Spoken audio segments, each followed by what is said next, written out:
Kane came to Independence Australia about 3 years ago.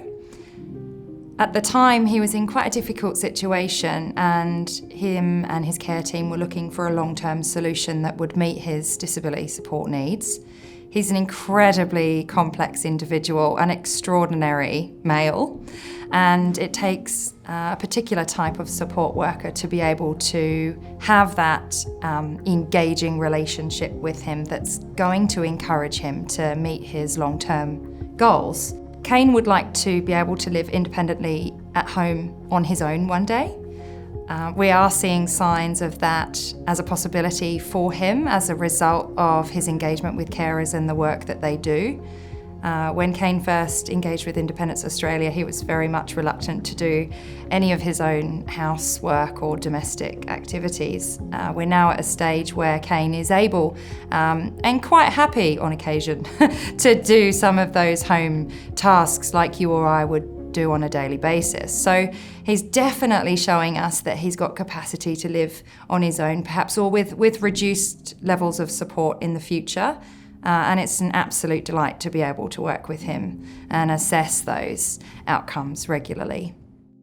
I think as a team we pride ourselves on looking at the individual holistically. We consider their short-term, medium-term and long-term goals. So we're constantly holding ourselves accountable to what that might look like, what the outcomes might be for that particular person in the end. I think that a lot of the clients that we support do challenge the system in general, and it's really important to have that collective team understanding of what these participant support needs are so that we can deliver on them. And that stems right back to their medical history, their supports provision history, what didn't work for them in the past that we need to address moving forward so that they have a better chance at an improved quality of life and a better chance of actually achieving those goals in a way that works for that participant. I think Independence Australia really consider what the participant wants really well. And we work collaboratively with the clinical care team to make sure that the input comes from everywhere. We kind of consider ourselves to be a needy organisation sometimes. You could either say that we were a needy organisation, or my favourite term, we like to provide what we call a therapeutic model of care. And so we're unable to do that without the input from that clinical care management team. So the Independence Australia customer isn't just the person on the receiving end of the supports provision.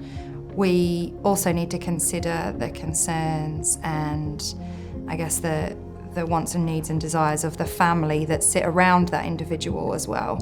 We can only learn so much about an individual who's living with a disability from the person living with a disability.